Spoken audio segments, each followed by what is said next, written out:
Now, dopamine, many of us know as impacting our reward center, right? It gives us energy. So when we do something, and if it's something of benefit to ourselves, we might do it again and again and again because dopamine is now flooding our system. So all these hormones are coming, from the pituitary glands and from parts of the brain, and they actually come into our bloodstream and start flooding our system and then have us acting in certain ways. In this study with the 18 dogs and the 18 individuals, dopamine was increased in both the dogs and in the humans.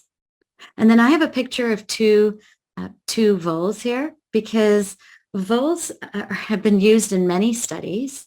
And whether or not, again, that's a whole nother lecture I can give on use of animals and how I feel about that. But because of my purpose of showing science today, I'm going to share this study with you.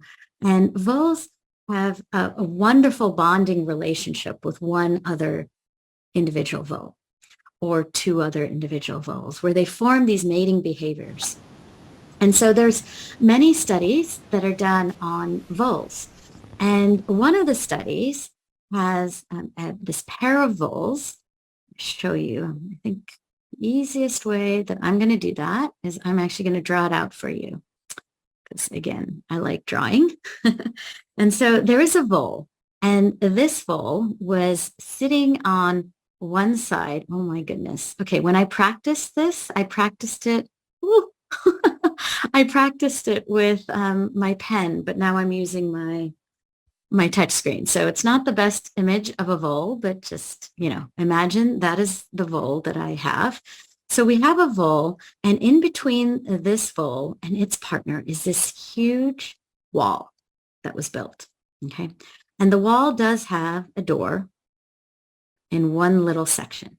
And on the other side of, let me get my color of this wall, is the other vole's partner. Okay, and this vole is a little bit sad because it can't be with its partner right now. It's on the other side of this fence.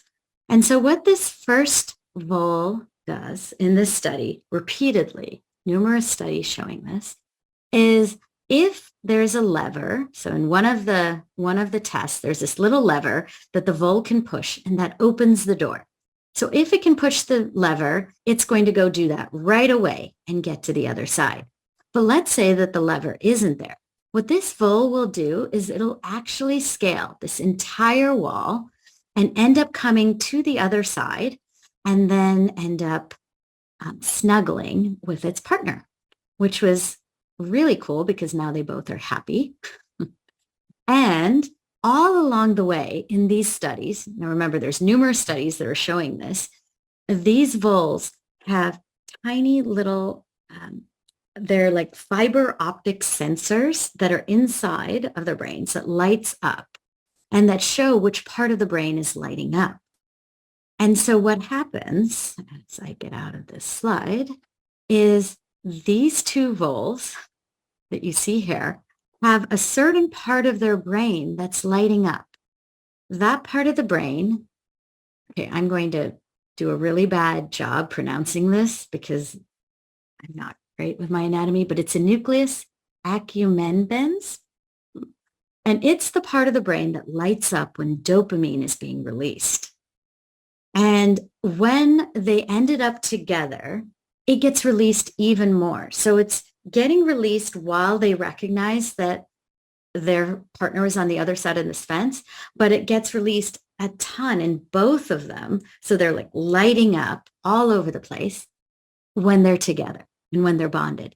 So dopamine, again, is flooding the system and is having like both of them in all these different scenarios having this positive response, which then makes them want to have more positive response.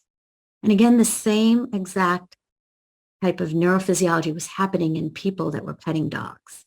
Dopamine was flooding their brain, it's flooding the dog's brain, and then they want more.